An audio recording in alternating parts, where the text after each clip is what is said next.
Here we're given two sets of parametric equations, x equals 1 plus t, y equals 1 plus 6t, and z equals 2t.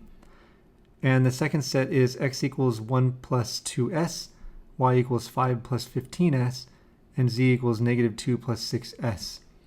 We're told that these are skew lines, we'll get into that in a minute, and we're asked to find the distance between the two of them. Lines that are skew are neither intersecting nor parallel. This can only happen in space. That is to say, I have two lines here that exist, really they exist in parallel planes.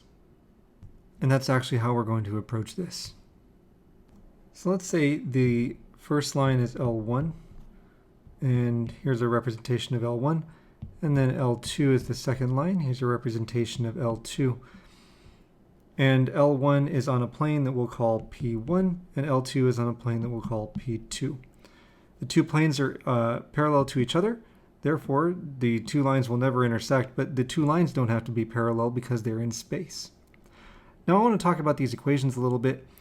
In the first set of parametric equations we have the parameter t. In the second set we have the parameter s, and it's because we don't want to imply that the value of the parameter has to be the same at any particular point between the two lines.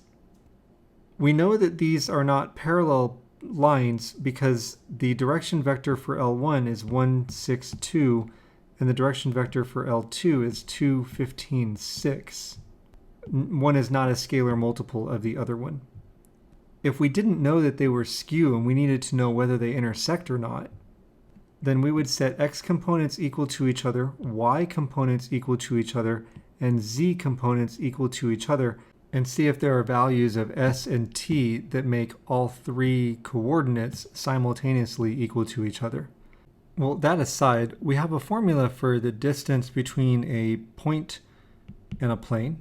D is equal to the absolute value of ax1 plus by1 plus cz1 plus d divided by the magnitude of the direction vector for the plane, a squared plus b squared plus c squared in a square root. And remember, for this, the plane has the equation ax plus by plus cz plus d is equal to 0, and the point not on the plane is x1, y1, z1. In order to use this formula, we need an equation of a plane, and we need a point that's not on the plane. Take your pick, we have two planes to choose from. In order to come up with the equation of either plane, we will need a normal vector. As it turns out, both planes have the same normal vector. They're parallel. Let's call that normal vector n, and it is actually the shared normal vector for the planes P1 and P2. So here's my plan. Find what the normal vector is, use a point on that plane, come up with the equation of the plane, set that aside. Come up with a point that's on the other plane, and then put all this together into the formula. Let's pick on P2. While we have all this in front of us, let's find a point on the line L2. If we let s equal 0, then on L2 we get the point 1, 5, negative 2. We'll use that in the equation of the plane after we have the normal vector. After all that, folks, we're going to need a point x1, y1, z1 that's not on P2, and we're going to use the line L1. Folks, if we let t equal 0, then we get a point on L1 that is 1, 1, 0. All right, now we have a point on P2 and a point on P1. I identified the wrong ones in my pointing here, but you get it, right? So 1, 5, negative 2 is on P2. 1, 1, 0 is on P1. Cool. Now, if we have our normal vector, we're in business. It occurs to me that the normal vector, being orthogonal to both planes, is going to be perpendicular to L2 and L1. In other words, if we find the cross product of the direction vectors for the two lines, then we'll find the normal vector for both of the planes.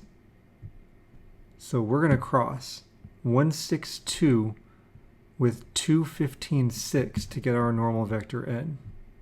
Now, what I'd like for you to do is, given all the information that we've just talked about, or that I've just talked about, go ahead and pause the video and see if you can come up with the distance.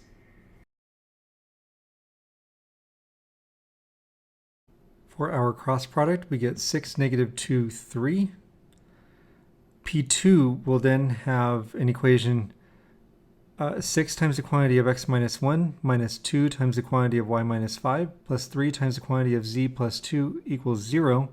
Folks, for that we were using the point 1, 5, -2 on P2. Simplifying that equation gives us 6x minus 2y plus 3z plus 10 equals 0, so that we know that d is 10. The point that we had that was not on P2, we found a point on P1. It's the point 1, 1, 0.